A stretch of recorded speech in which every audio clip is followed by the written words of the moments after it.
Hey guys, in today's video, I'm going to be talking about the best ingredients to use as an alternative to retinol. I know a lot of you guys have tried retinol and didn't work out for you. Maybe it was too drying, too irritating. Or maybe you are pregnant or contemplating pregnancy and you know retinols are contraindicated during pregnancy. So in today's video, I'm going to cover some alternatives. First of all, why use retinol in your skincare? If you're not familiar, retinol is topical vitamin A, and it can help in improving how the skin cells turn over, how they behave, how they differentiate. It can help reduce clogging of pores. Because it increases skin cell turnover, it can help dark spots, hyperpigmentation, and with long-term consistent use, it actually can help in the deeper layers of the skin to boost up collagen production, and ultimately that smooths out wrinkles and fine lines.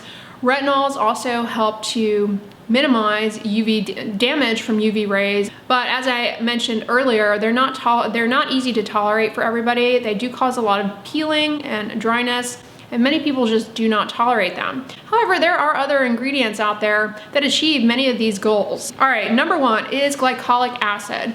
Glycolic acid is an alpha hydroxy acid, and it helps improve skin cell turnover. That can help smooth out the skin surface, the skin texture, and actually that can help your other skincare products go on better and penetrate into the skin better. Glycolic acid with long-term use also can help in boosting up collagen production. So this is a good ingredient for those of you who have been wanting to incorporate retinol for an anti-aging benefit. It achieves those kind of anti-aging goals of with long-term use boosting up collagen production, and because it increases skin cell turnover, it can help improve the look of sunspots. Wow, we are getting a torrential downpour. Glycolic acid is also a good choice for those of you who have any kind of hyperpigmentation. It's going to increase cell turnover and improve the look of that. Now you have to be careful with glycolic acid because it can be irritating, and for those of you who have a deeper skin tone, that irritation can actually end up worsening your hyperpigmentation. So be careful with it. I wouldn't say it's necessarily gentler than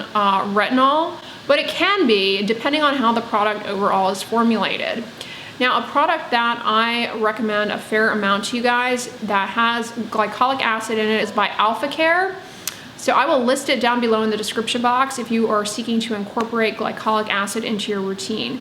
When it comes to how to use glycolic acid, I will say stick to the manufacturer's instructions because the frequency of use, how to use it, kind of depends on how the product is formulated overall.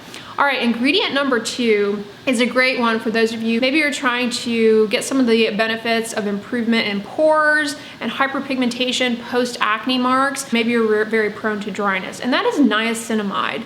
Niacinamide is a B vitamin. It's an antioxidant. It can help reduce oxidative stress that damages DNA and proteins in our skin. And it also can help in improving dark marks, hyperpigmentation, as well as redness. It's a great ingredient for people who are trying to improve post-acne marks. It also helps minimize oiliness and overall can improve the appearance of pores. This ingredient is also very good for the health of the moisture barrier.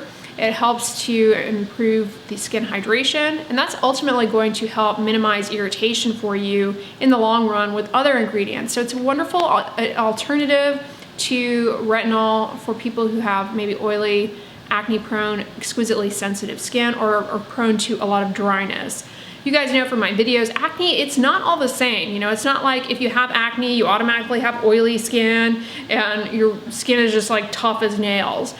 Some people with acne deal with dryness, others deal with oiliness, others deal with patches of dryness and oiliness, others are really coping with a lot of redness, post-acne marks. Some are just wanting to improve the look of enlarged pores.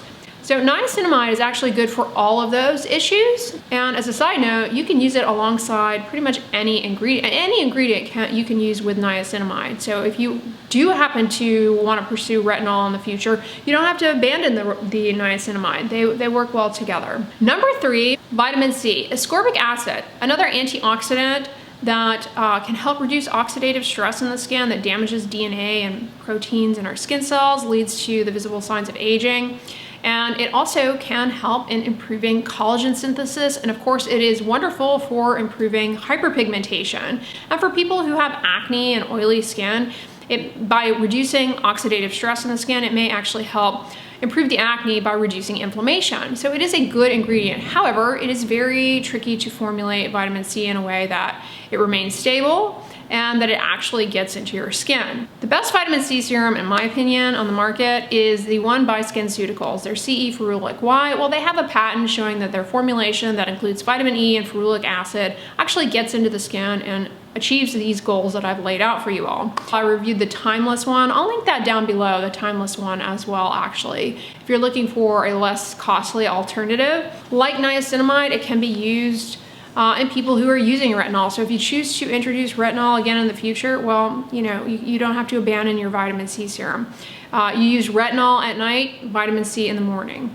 Vitamin C has the advantage that when used in conjunction with sunscreen, you're really getting kind of a 2-for as far as reducing oxidative stress in the skin, because sunscreen is going to protect you from the UV rays, but it can't protect 100%.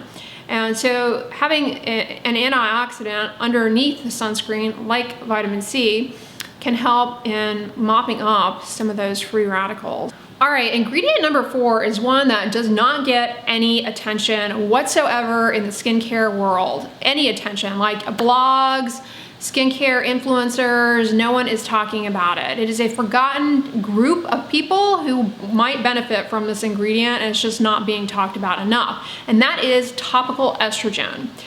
Women who go through menopause start losing a lot more collagen in their skin because the cells that make collagen in the deeper layers of our skin, they have estrogen receptors on the surface. And as our estrogen levels decline with menopause, well, those receptors, they start going away, because if you don't use it, you lose it.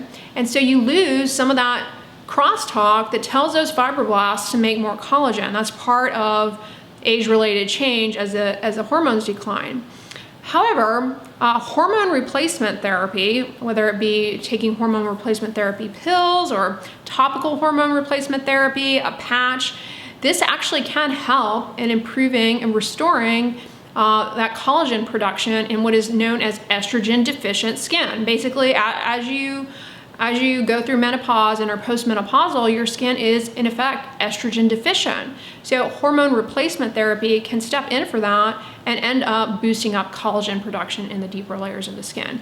However, hormone replacement therapy is not right for everyone, and I strongly advise you to have a serious discussion with your healthcare provider, your OBGYN, about it, because there are risks and benefits, and the risks definitely may outweigh the benefits substantially for you, depending on your family history or your personal medical history or just your overall goals and whatnot. For example, there is concern with hormone replacement therapy of endometrial hyperplasia, stimulating breast tissue. So if you have a history of cancers of the uterus or breast, it might not be a good idea for you. Also, cardiovascular disease risk. There is a newer ingredient on the market. I did a video about it, I think it was a year ago. It is called, boy, it's a mouthful. It is called methyl estradiol propanoate, or MEP, we'll just call it. And this is a synthetic estrogen receptor agonist, meaning it binds to the estrogen receptor. But unlike estrogen replacement therapy and hormone replacement therapy, it's not even a hormone. It is degraded into a metabolite that's inactive, and then it is taken up into the body and excreted. It's not something that carries the risks that actual hormone replacement therapy does. It is a non-hormone alternative. Now, the company that makes BioPel has a product with this. I mean, it's kind of their ingredient that I don't know if they developed it. I think they developed it, actually. Emapel is what the product is called. And the ingredient is MEP. And this ingredient, after about 14 weeks of using it twice daily, can improve the look of wrinkles, fine lines, and the visible signs of skin aging, things that you would be trying to target with retinol. As the life expectancy of our population has increased substantially, women are spending a large portion of their lives postmenopausal. And so this is something that is something that I think we need to think about and should be addressed more. And I'm just surprised that I never see this mentioned in like blogs and stuff like that, or a celebrity in, say, their 50s, they're always like, oh, well, it's because she's had all this work done and she has a maid and everything like that. But no one ever mentions hormone replacement therapy. People seem to have an understanding that lifestyle factors, diet, exercise, protecting your skin from the sun, and genetics influence skin aging. But loss of estrogen with menopause is a kickstart. I'm gonna link that video I did down below about Emapel or MEP. So check that out. It was done like a year or so ago. Anyways, final ingredient to definitely consider, not gonna boost up collagen production, but can achieve many of the same benefits that retinol does in terms of improving hyperpigmentation and gently exfoliating the skin, improving skin texture and tone. It's anti-inflammatory and can help reduce oxidative stress that contributes to skin aging. And it's safe to use in pregnancy. It's great for acne. It's great for rosacea. If you can guess it, then congratulations, you've been watching a good number of my videos. And that is azelaic acid. Azelaic acid, it's actually used to treat acne and used to treat rosacea and used to treat hyperpigmentation. It's a naturally occurring compound that is already on your skin. It's very gentle and it gently exfoliates the skin, but it also helps to put the brakes on abnormal pigment production that leads to discoloration, dark marks. It can help lighten sunspots. And by gently exfoliating the skin, it's going to improve skin texture and tone. And it is also an antioxidant, so it can reduce oxidative stress in the skin. Now, I'm currently using the PCA Skin Pigment Gel, which has azelaic acid in it. And of course, there is prescription azelaic acid at 15% and 20% strengths. And this ingredient, the reason I like it is because it typically is pretty well tolerated. It can burn and sting on application, and in the beginning, it tends to make the skin dry. But we're not talking the retinol peeling side effects that you presumably are hoping to escape by coming to some of these alternatives. So it is a really good ingredient. And like many of the others that I've mentioned here before, if you choose to go back to retinol or try again, then you can keep using the azelaic acid. Azelaic acid plus retinol, the combination together is actually very effective. All right, you guys, those are the 5 ingredients that are wonderful retinol alternatives for those of you who don't tolerate it. Let me know in the comments below. Are you somebody who has just given up on topical vitamin A? Maybe it was too drying, too irritating. Let me know, but I hope this video was helpful to you. If you liked it, give it a thumbs up, share it with your friends, and as always, don't forget, sunscreen and subscribe. I'll talk to you guys tomorrow. Bye.